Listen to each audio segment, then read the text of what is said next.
projet de recherche débute donc dans l'amphithéâtre Bonne-Carrère, au sein de l'espace René Jean Dupuy, dont l'œuvre, traiterait dès aujourd'hui, est omniprésente dans les thématiques que l'on va aborder, et leur fil directeur, l'ordre international, à la fois comme espace de conditionnement et d'affrontement des pouvoirs, et l'ordre international comme remède fantasmé au désordre international, ou bien comme source de ce même désordre. Alors ce projet se déclinera dans un premier temps par un cycle que nous débutons aujourd'hui et qui est spécifiquement consacré à une notion que je qualifie d'équivoque, la notion d'ordre international démocratique et équitable. Ce cycle donnera lieu de septembre jusqu'en décembre à une série de 5 à 7 séminaires dont le programme complet sera bientôt disponible. Il ne l'est pas encore, il n'est pas encore abouti, mais nous sommes ici aussi, nous sommes là aussi pour ça, pour débuter un cycle de recherche et pour partager des pensées, des idées, pour pouvoir nourrir ce projet. Il reste d'ailleurs de la place, avis aux amateurs et aux amatrices, dans l'amphithéâtre ou bien en ligne. Alors, qu'est-ce que le projet Ordre et désordre international d'abord? Ce projet, il repose sur un antagonisme en apparence simple, l'ordre, le désordre. Le désordre, il renvoie de manière générale au caractère erratique des échanges entre des éléments qui n'agissent pas sur le fondement de principes structurants. Le désordre, c'est l'absence de régularité, c'est l'instabilité, ce sont des rapports accidentels fondés sur un aléa. Tout le contraire donc de l'ordre, qui traduit un rapport logique, une relation intelligible entre les choses, mais également une relation déterminée, une relation contrainte, et qui obéit aux principes qui les gouvernent. Donc l'ordre est rationnel, harmonieux et prétendument intangible aussi. La tentation est donc grande, quand on observe les ordres de la nature, les ordres physiques, de lutter en son nom contre toute forme de désordre, quitte malheureusement à en galvauder totalement la notion, puisque la notion elle-même, en tout état de cause, n'échappe pas au principe irréversible de dégradation, ce principe d'entropie qui affecte tout ordre et qui scelle malheureusement son destin. Tout ordre est amené au désordre et donc au néant. L'ordre et le désordre, pour reprendre Edgar Morin, ne sont pas uniquement des mouvements simples et des mouvements antagonistes.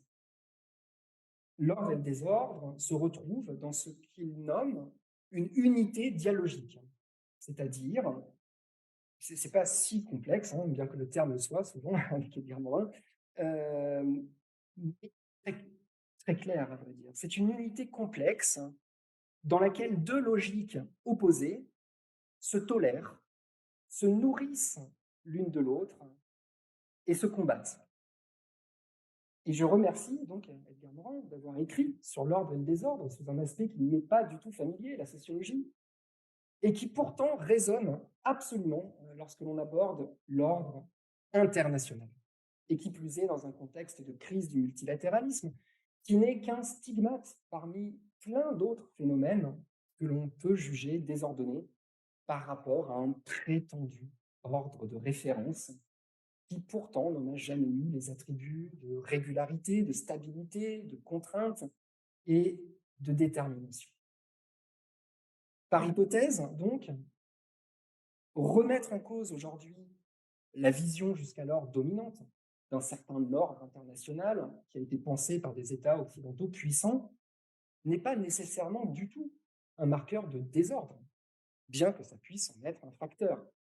Et de la même manière, il n'y a rien de bien nouveau à admettre aujourd'hui, et bien que ce même ordre dominant ait pu être générateur de désordres de tout genre, qu'ils soient économiques, sociaux et donc humains, et également environnementaux.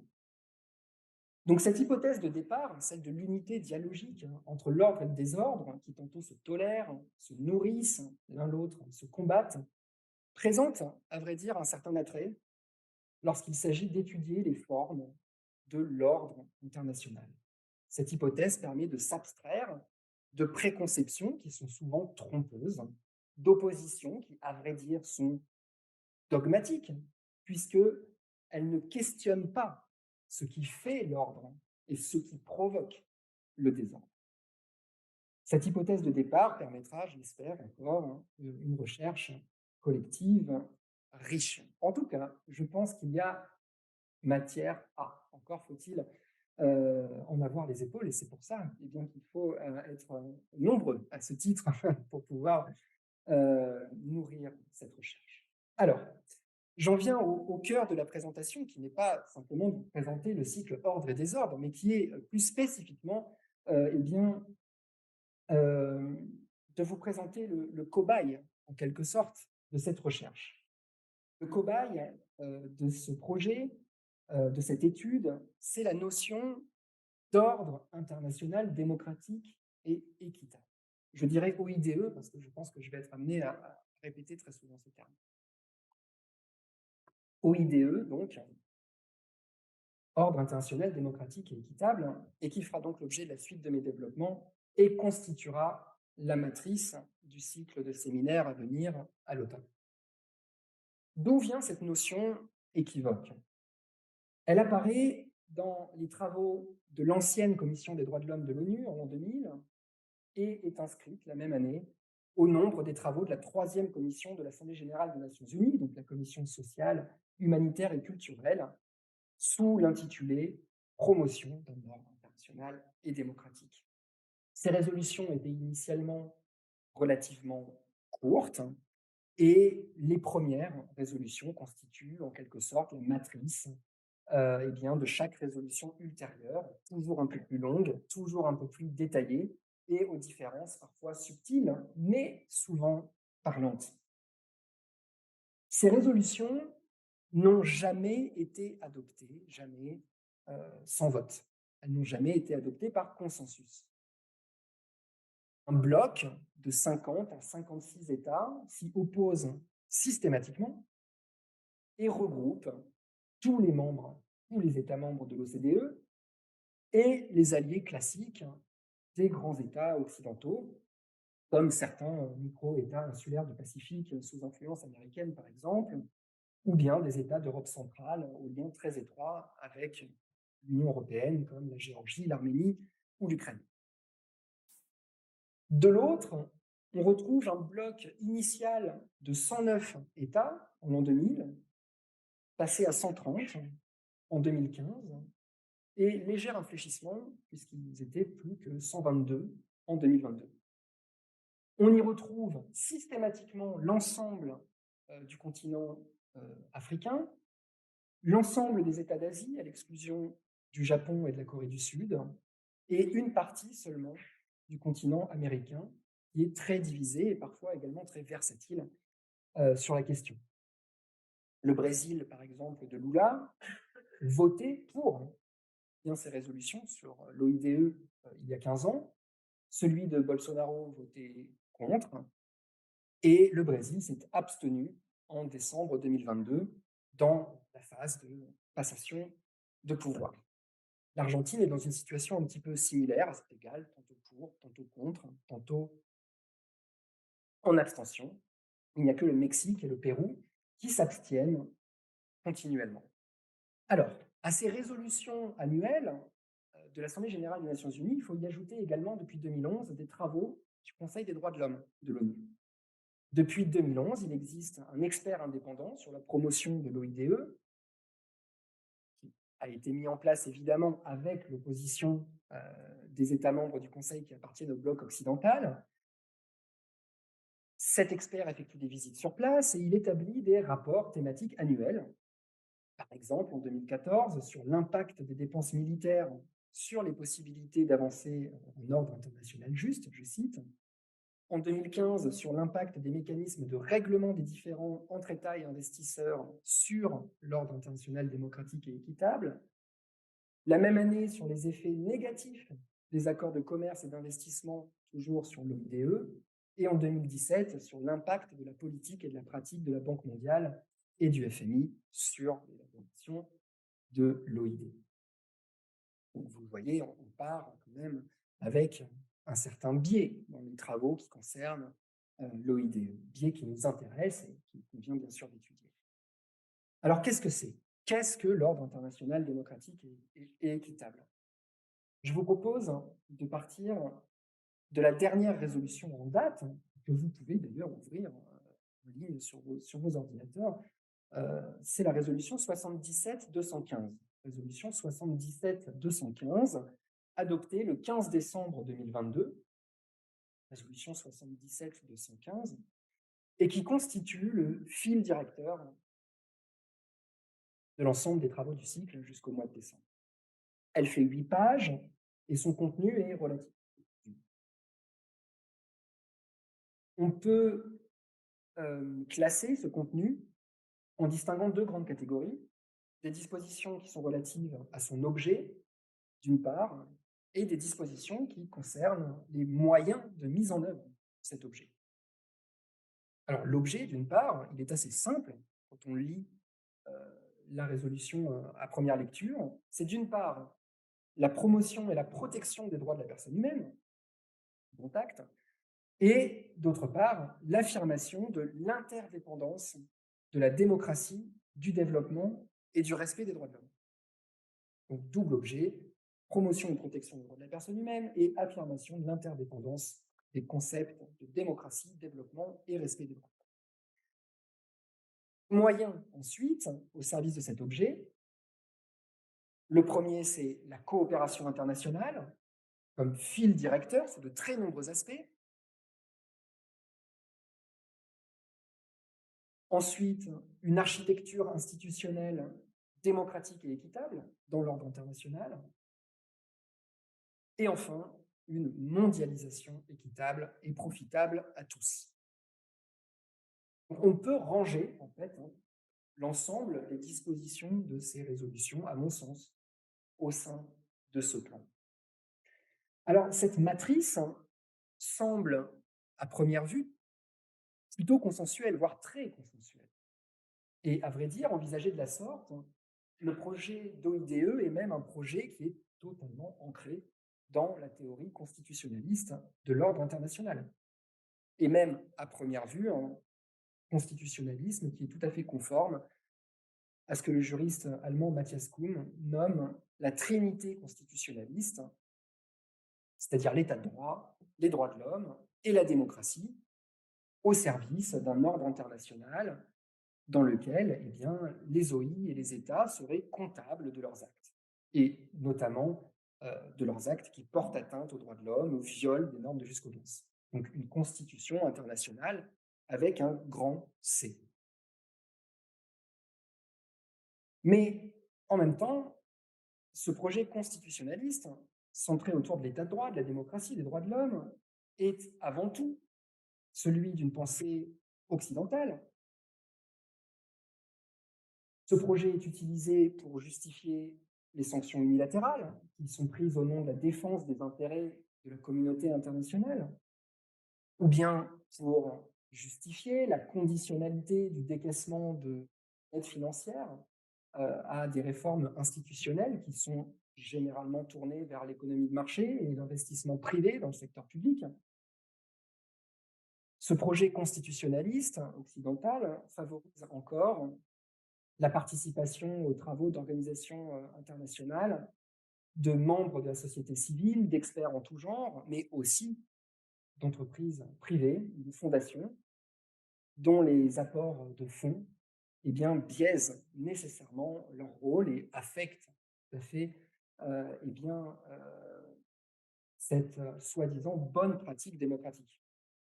Il existe à ce titre une doctrine nourrie, portée notamment par Johann von Bernstorff ou Tariq Koshy, qui ont montré que ce constitutionnalisme-là, qui vante une justice globale, promeut avant tout, qui est pensé par certains États occidentaux et qui est nourri par l'économie néolibérale et qui ne bénéficie que trop peu, parfois pas du tout, aux États non industrialisés.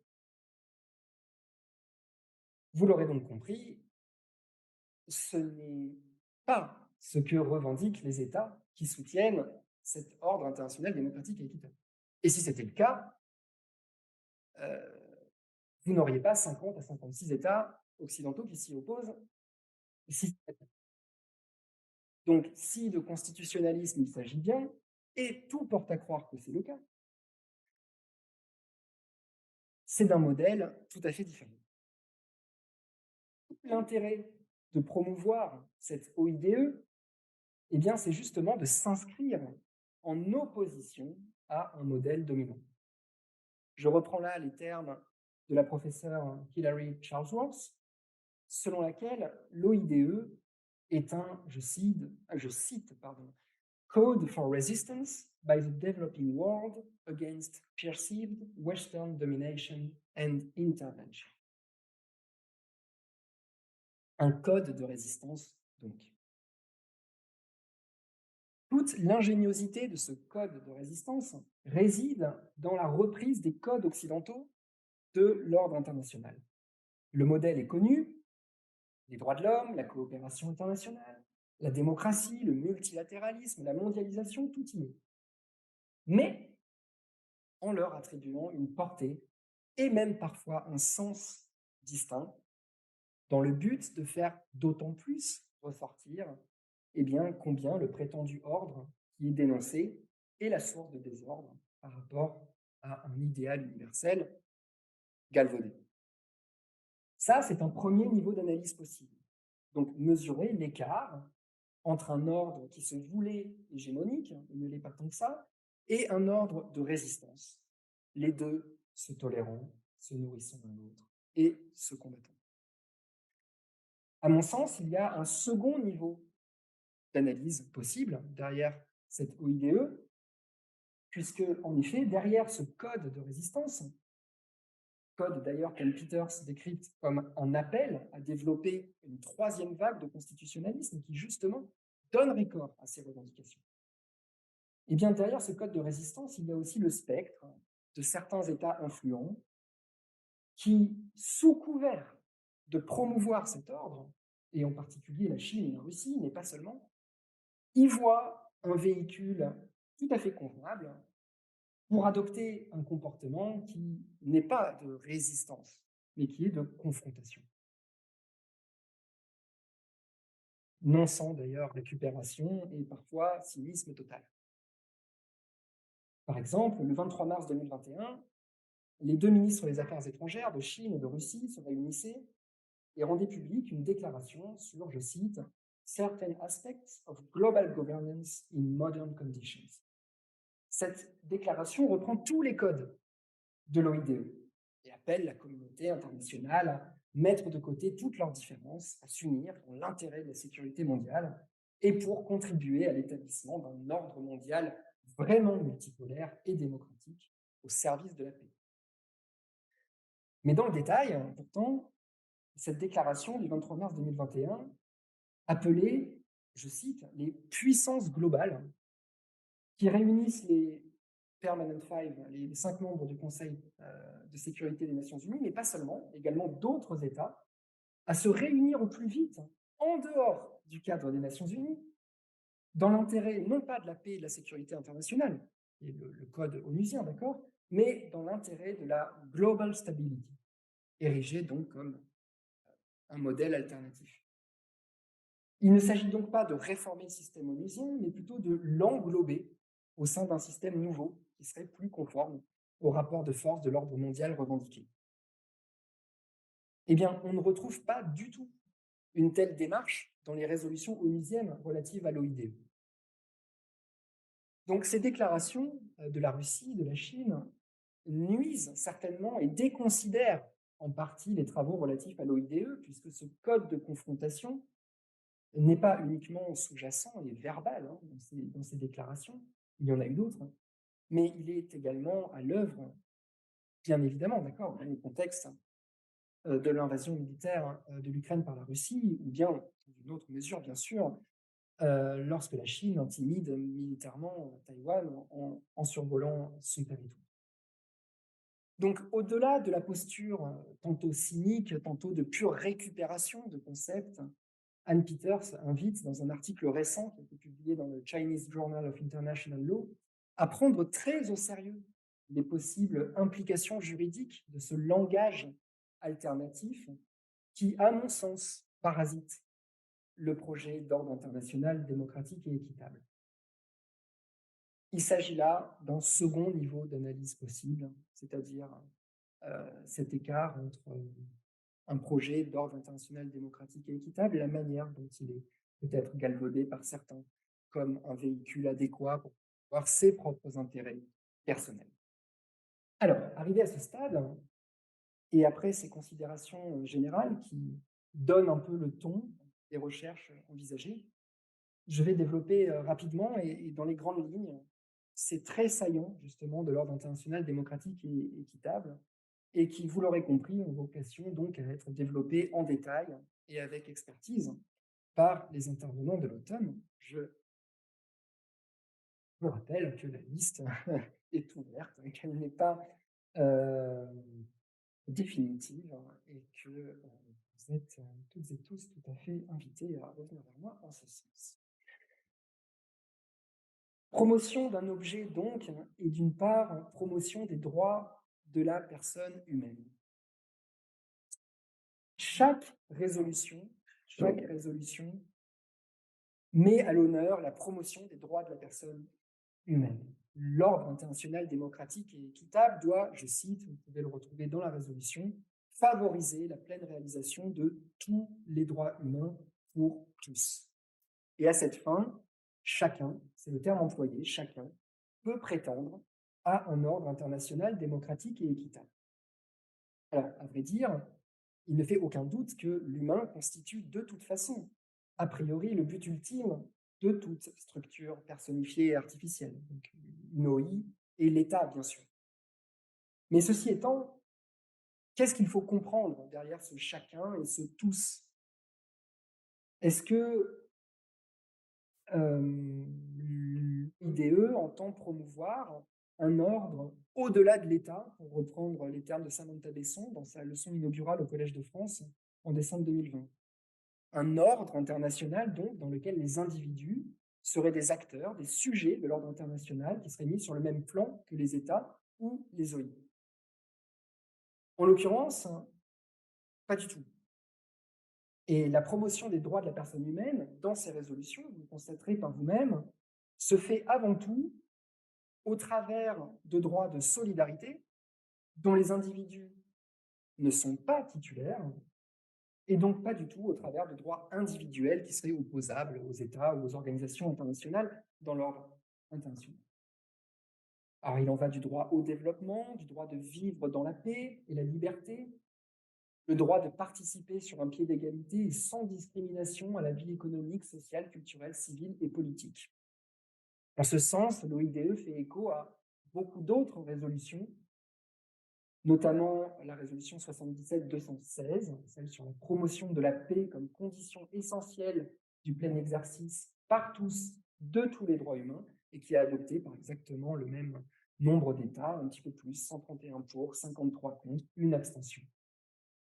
Pourquoi? Eh bien, tout simplement parce que ces résolutions intègrent la critique de la fracture entre pays riches et pays pauvres, entre pays développés et en développement, comme menace pour la paix et la sécurité internationale.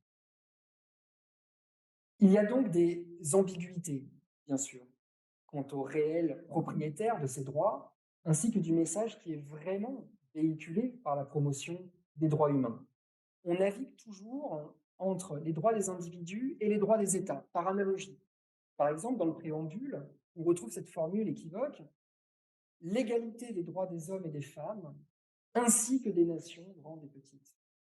Et on établit donc une passerelle, une correspondance entre l'égalité des individus et l'égalité souveraine entre États. Même lorsque des instruments qui énoncent réellement des droits humains et non des droits de solidarité sont énoncés, on retombe encore une fois dans cette ambiguïté, puisque chaque fois que des droits humains sont cités, ils sont systématiquement rattachés à des droits de solidarité, dont le bénéficiaire réel n'est pas identifié précisément, n'est en tout état de cause pas l'individu dans l'ordre international. Il est ainsi fait référence aux droits de tous les peuples de disposer d'eux-mêmes, aux droits des peuples et des nations à la souveraineté permanente sur les richesses et ressources naturelles, et bien sûr au principe de non-intervention et de non-ingérence dans les affaires intérieures, plusieurs fois. Alors ces ambiguïtés quant au rôle qui est alloué à l'individu dans cette OIDE se retrouvent également dans son second objet, cette interdépendance de la démocratie, du développement et du respect des droits de l'homme. Alors à ce titre, les résolutions sur l'OIDE ne cherchent absolument pas à cliver les États non alignés et en développement sur la question de la démocratie.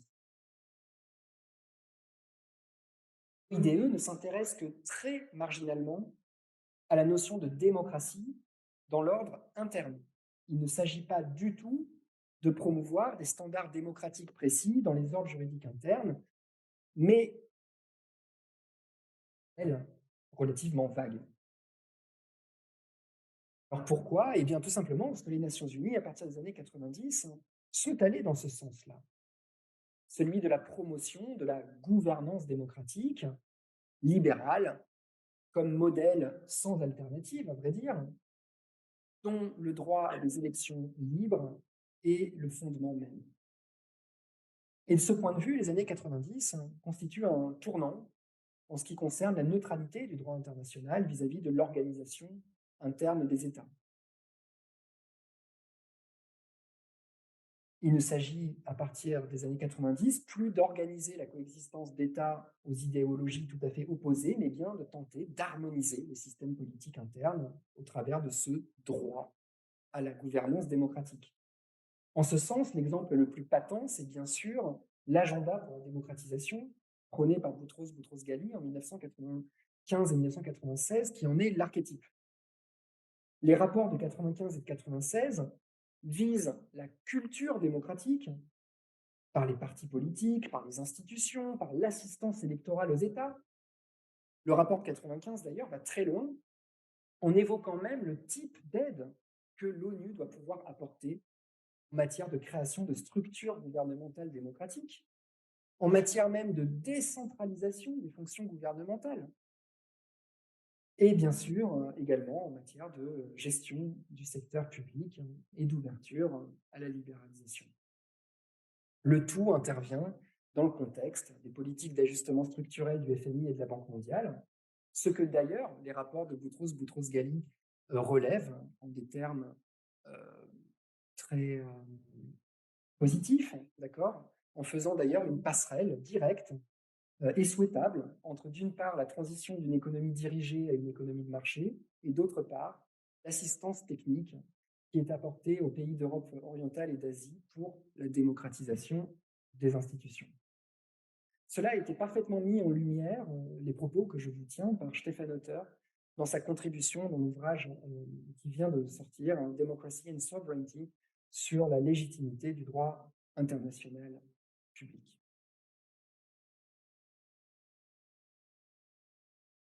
En l'occurrence, le problème, c'est que quand l'Assemblée générale des Nations unies adopte des résolutions sur la promotion de la démocratie et qui promeuvent justement des élections authentiques, périodiques et libres comme élément essentiel de la démocratie, elles sont passées au vote. Elles ne sont pas adoptées par consensus.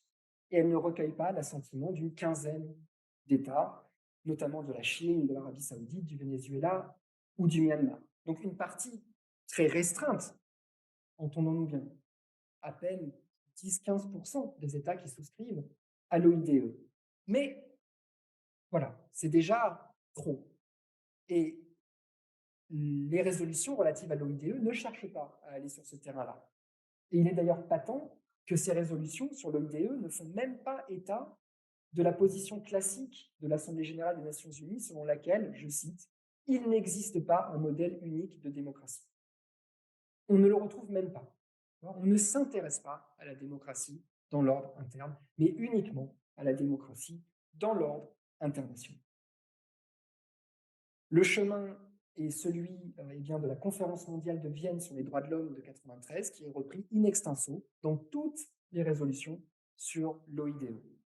Interdépendance de la démocratie, du développement et du respect des droits de l'homme, démocratie fondée sur la volonté librement exprimée du peuple qui détermine le système politique, économique, social et culturel qui sera le sien, et sur sa pleine participation à tous les aspects de la vie et de la société.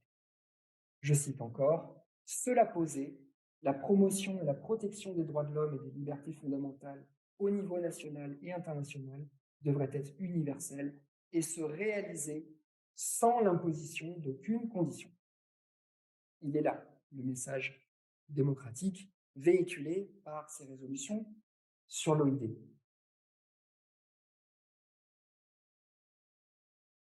Hilary Charlesworth, que je recite, qualifie cette notion de démocratie dans les résolutions sur l'agenda to remedy economic and political inequalities. Il s'agit donc d'une part de promouvoir la démocratie dans l'architecture institutionnelle internationale, dans le sens de la responsabilisation des OI et de la prévention de l'arbitraire. Il s'agit ensuite de participer à l'empowerment des pays en développement, terme qui est utilisé, pour réduire l'écart jugé croissant entre pays développés et en développement. Vous pourrez trouver les références dans la résolution. Et enfin, de faire participer la société civile à la prise de décision au niveau national et mondial. C'est là un autre point saillant, cette participation de la société civile à cette démocratie internationale. Comment faire participer directement les individus? Les résolutions n'y répondent pas. Elles sont, ici encore, relativement vagues et équivoques. Le faire par la voie d'assemblées parlementaires mondiales.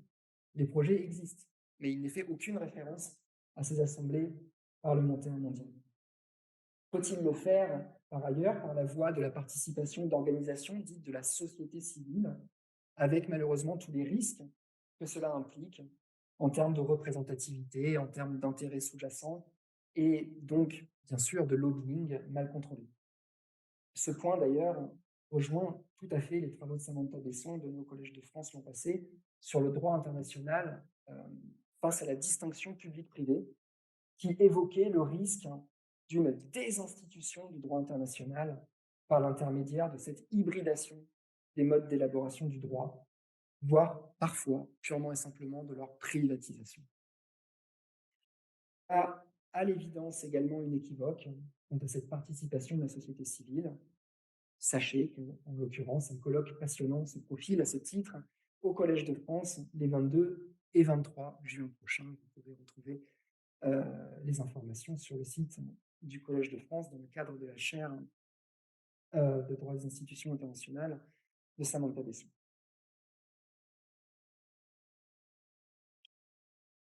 Je passe à la promotion des moyens.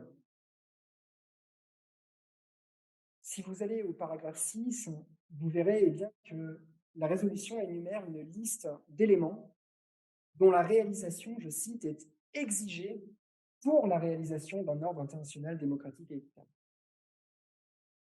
Et les autres paragraphes complètent en la précisant, on va dire, cette liste. Il y a un élément conducteur. Cet élément conducteur, je vous l'ai dit, c'est la coopération internationale. La coopération internationale. On retrouve aujourd'hui 2 fois plus d'occurrences à la coopération internationale dans ces résolutions qu'il y a 20 ans. Coopération en tout genre. Coopération en faveur de la promotion et de la protection des droits humains, coopération pour la paix, coopération pour un nouvel équilibre de la circulation de l'information. Il en sera question dans un des séminaires à l'automne, mais je garde volontairement le suspense sur la nature des intervenants. Coopération pour le multilatéralisme, coopération pour une mondialisation équitable et une meilleure répartition des richesses, coopération pour un environnement sain, coopération pour la lutte contre la Covid-19. Chacun de ces souhaits de coopération sectorielle s'accompagne toutes de critiques plus ou moins explicites et qui éclairent la nature du lien de coopération qui est promu. Un certain type de coopération. Et on touche là véritablement au cœur du cycle de recherche envisagé. Chacun de ces thèmes, je vous l'ai dit, a vocation à être analysé à l'automne par les différents participants. Quelle coopération? Quelle coopération? En matière de coopération pour la paix, par exemple, le paragraphe 11 de la résolution nous indique que tous les États devraient favoriser l'instauration, le maintien et le renforcement de la paix et de la sécurité internationale. Mais, à cette fin, il faut notamment faire tout son possible pour parvenir à un désarmement général et complet sous contrôle international effectif. Et même, je cite, veiller à ce que les ressources dégagées soient mises à profit des États en développement. Eh bien, ce paragraphe précis rejoint tout à fait les deux niveaux d'analyse envisagés tout à l'heure. Il témoigne non seulement d'une opposition entre deux visions de l'ordre international, une en faveur du désarmement général et complet, une autre qui n'est pas du tout en sa faveur, à laquelle la France appartient, mais elle témoigne également d'une fracture nette dans le bloc même des 130 États non alignés. Puisque derrière ce bloc, euh, derrière ce but très général de désarmement général et complet sous contrôle effectif, se cachent des visions très différentes de ce que signifie le désarmement général et complet. La Russie et la Chine, en particulier, ne souscrivent pas aux résolutions qui concernent le désarmement nucléaire.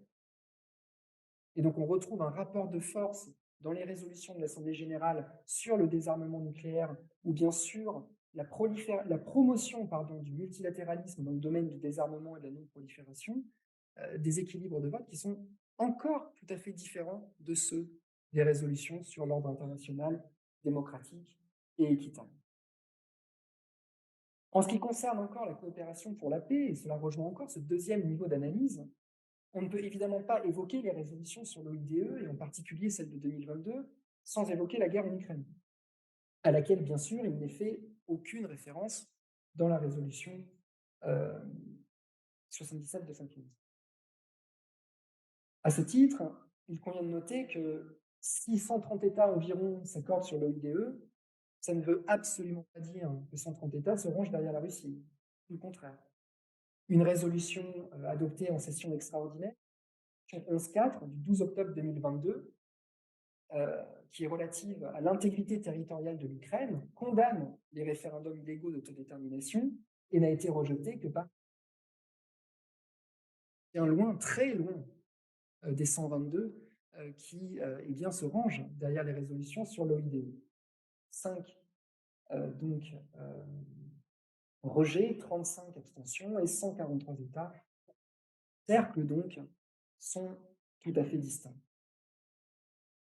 Au sein de la coopération pour la paix, il faut encore citer la référence qui est faite dans la résolution, bien sûr, à l'application abusive et extraterritoriale des législations internes. Il s'agit encore là d'un autre motif qui justifie ce bloc de 50 à 56 États occidentaux qui systématiquement rejettent ces résolutions. En l'occurrence, il n'en est pas fait état dans le corps de la résolution, mais uniquement dans son préambule. On constate avec inquiétude que des États membres continuent de donner abusivement application extraterritoriale à leur législation interne d'une manière qui porte atteinte à la souveraineté d'autres États, aux intérêts légitimes d'entités ou de personnes placées sous leur juridiction et à la pleine jouissance des droits humains. Il existe, à côté d'ailleurs, une résolution dédiée exclusivement aux droits humains et mesures coercitives unilatérales, même type de résultat à peu près, 130 pour, 53 contre, une abstention. Donc on est très proche du cercle des résolutions sur l'OID. Coopération pour la paix, donc. En ce qui concerne la coopération, et j'en ai à vrai dire, voilà. J'ai bientôt terminé, je pense que j'en ai encore pour un petit quart d'heure. Je le précise. Coopération, donc je suis dans les temps, je suis assez content. Coopération pour un nouvel équilibre de la circulation de l'information. Chaque résolution relative à l'OIDE promeut invariablement cette promotion d'un ordre international de l'information et des communications libres, justes, efficaces et équilibrées, fondées sur une coopération internationale visant à assurer un nouvel équilibre et une plus grande réciprocité dans la circulation internationale de l'information. Le paragraphe 6J. Alors,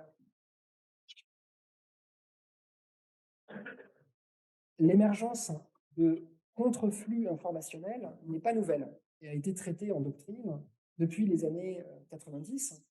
Et néanmoins, cette revendication aujourd'hui d'un nouvel équilibre de la circulation de l'information prend un tour qui est tout à fait différent, alors que les États occidentaux semblent, à vrai dire, ne plus avoir un monopole du tout en la matière, et notamment grâce aux réseaux sociaux.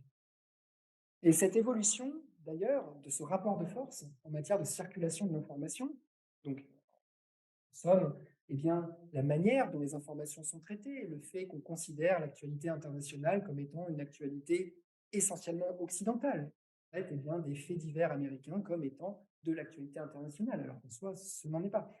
Euh, dans le traitement de l'information. D'accord. Et la manière dont on aborde dont on n'aborde pas certaines informations qui concernent les États n'appartenant pas à ce cercle. Dans ce registre, d'accord, l'émergence d'une chaîne de télévision comme Al Jazeera a été une révolution, en l'occurrence, devenant un média global qui n'existait pas en la matière. Donc ces contreflux informationnels ne sont pas nouveaux, mais ont évolué très vite. Euh, ce que d'ailleurs met en valeur la Russie et la Chine dans leur dernière déclaration commune. Cette dernière déclaration commune, elle date du 4 février 2022. Donc on est 3 semaines seulement avant le début de la guerre en Ukraine et on est dans le contexte de l'ouverture des Jeux olympiques d'hiver de Pékin. C'est le Joint Statement of the Russian Federation and the People's Republic of China, je cite, on the international relations entering an era and the global sustainable development. Et dans cette déclaration très longue, on y retrouve la société de l'information qui, dans la même phrase, est liée à la diversité culturelle, la transformation de l'architecture de l'ordre mondial et la redistribution du pouvoir dans le monde. Rien que ça. D'accord. Donc ça vous montre, d'accord, ce rapport de force évolutif et la place qui est attribuée eh bien, de la circulation de l'information.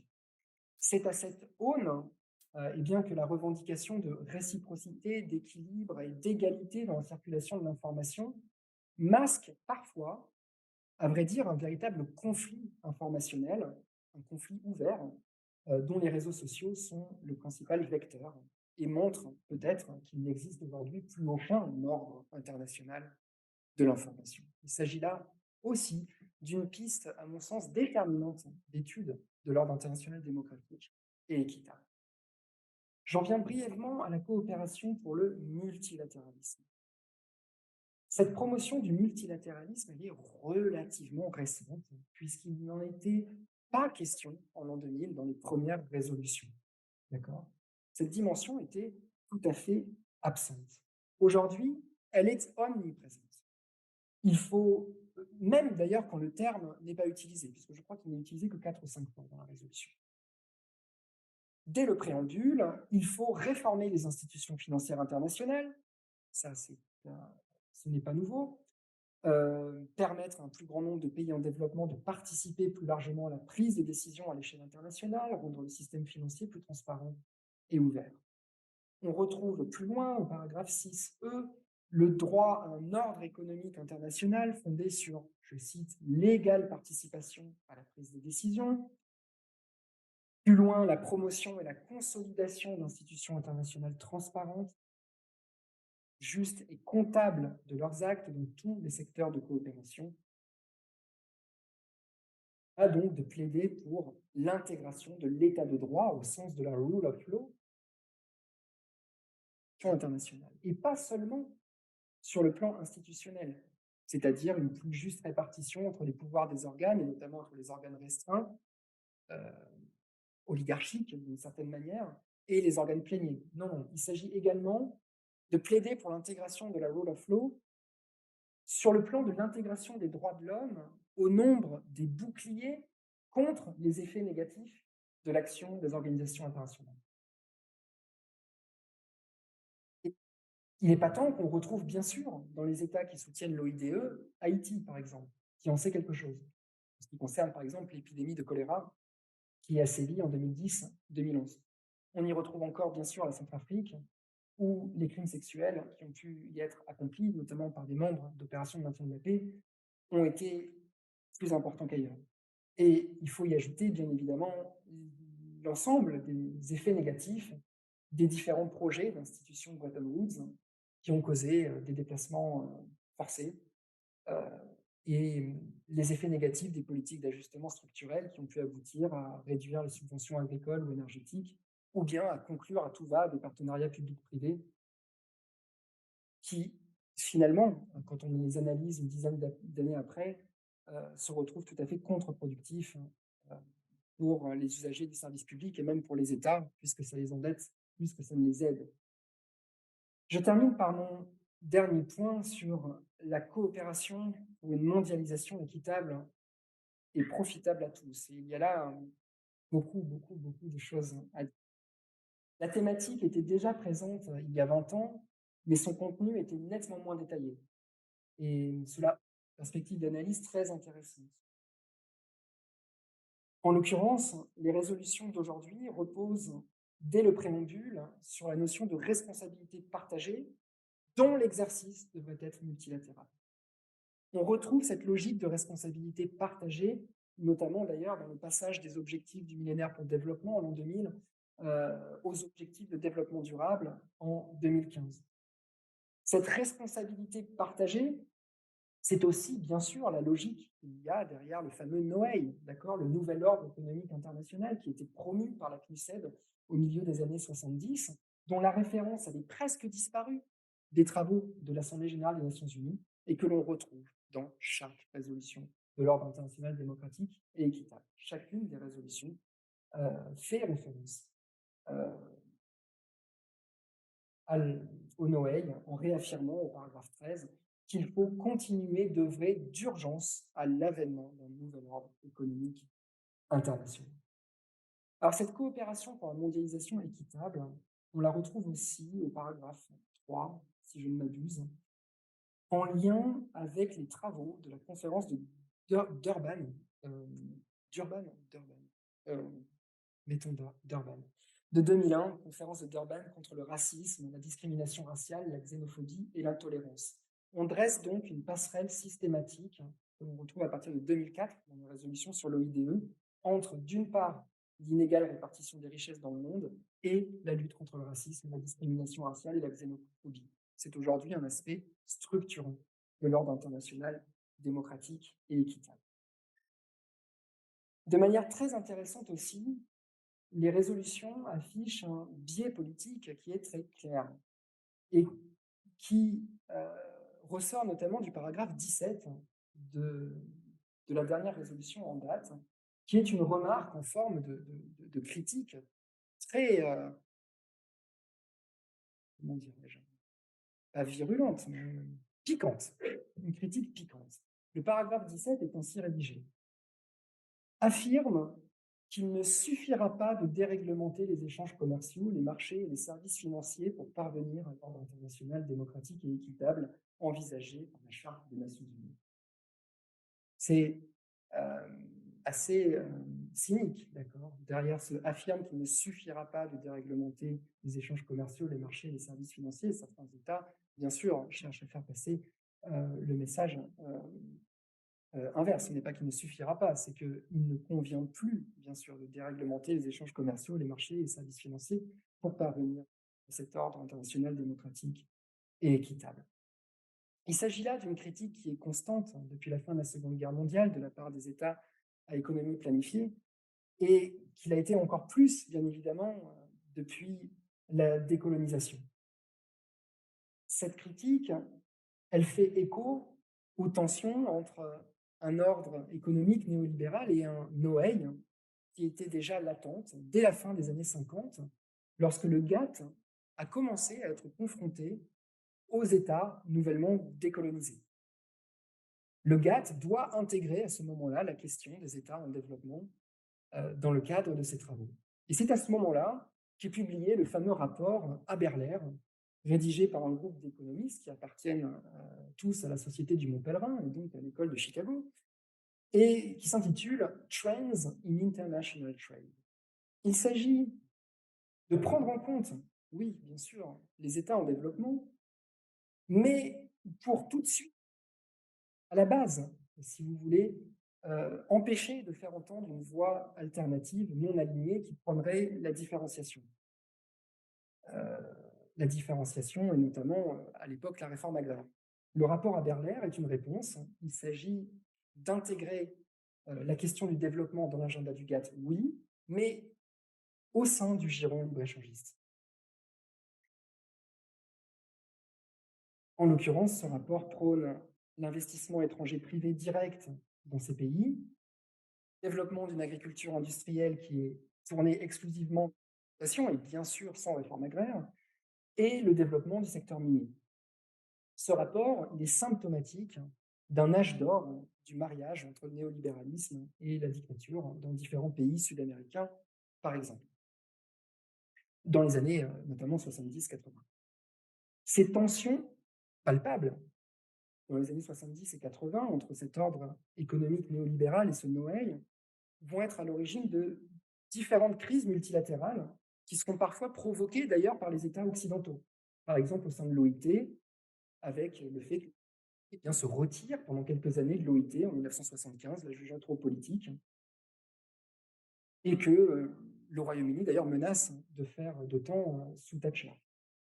Plus récemment, on retrouve ce clivage à l'ONUDI, l'Organisation des Nations Unies pour le développement industriel, dont de nombreux États occidentaux se sont retirés ces dernières années, dont la France, effectif à partir de 2014, qui préfèrent renforcer le canal bilatéral de l'aide via l'AFD plutôt que de renforcer le canal multilatéral, étant entendu bien sûr que l'ONUDI est, avec la CNUSED, l'organisation internationale qui est la plus en phase avec les aspirations du Noailles. Ces crises, elles sont même parfois provoquées par des États qui ne sont pas occidentaux. Par exemple, très récemment, la création de la Banque asiatique d'investissement et d'infrastructure à partir de 2013 est la conséquence directe du refus du Congrès américain d'entériner la réévaluation des quotes-parts au sein de l'FMI en 2011. Donc cette Banque asiatique d'investissement et d'infrastructure, elle est voulue comme une institution concurrente des institutions de Bretton Woods. Et évidemment, les États-Unis la rejettent. Ces crises, enfin, entre ces deux ordres économiques qui s'affrontent, peuvent parfois aboutir à des avancées. Par exemple, dans le contexte de la famine qui ravage les États les plus pauvres de la planète au début des années 70, les États membres de la CNUSED vont œuvrer à la Conférence mondiale de l'alimentation qui va être tenue en 1974 sous l'égide des Nations Unies, afin de dénoncer ce que la doctrine qualifiait à l'époque de complexe Banque mondiale FAO, qui à l'époque avait la mainmise sur le développement agricole, surtout sur son financement, et évidemment conditionné par la Banque mondiale dans les années 60, et dans le contexte du rapport à Berler, à des réformes en faveur de l'agro-industrie. Il en ressortira la création du FIDA, le Fonds international de développement agricole, qui, à la différence des institutions de Bretton Woods, est majoritairement contrôlé par des États en développement et constitue une avancée, une matérialisation de ce modèle alternatif. La notion d'OIDE, d'ordre international démocratique et équitable, dans tout ce qu'elle a de complexe, elle est le témoin aujourd'hui de cette histoire, bien trop résumée. Je viens de vous parler, et les résultats des votes à l'Assemblée générale des Nations Unies aujourd'hui traduisent tout à fait encore aujourd'hui ces clivages. Voilà un peu ce dont je voulais vous parler aujourd'hui. Il s'agit d'une recherche qui débute, une recherche qui est encore impalpable. Enfin, si, elle commence à l'être un petit peu, mais en tout cas, il convient de la développer, et c'est ce que nous ferons à l'automne dans le cadre de ce cycle de séminaires. Je reviens ici à ce que j'ai pu évoquer au tout début de ma présentation, l'unité dialogique entre l'ordre et le désordre, qui tantôt se tolèrent, se nourrissent et se renforcent l'un l'autre, et se combattent tout à la fois. C'est donc là tout l'objectif de ce projet, comprendre les figures de l'ordre international pour mieux penser cet ordre international, quelle que soit la manière dont vous puissiez écrire ce terme. Voilà, merci infiniment à toutes et tous.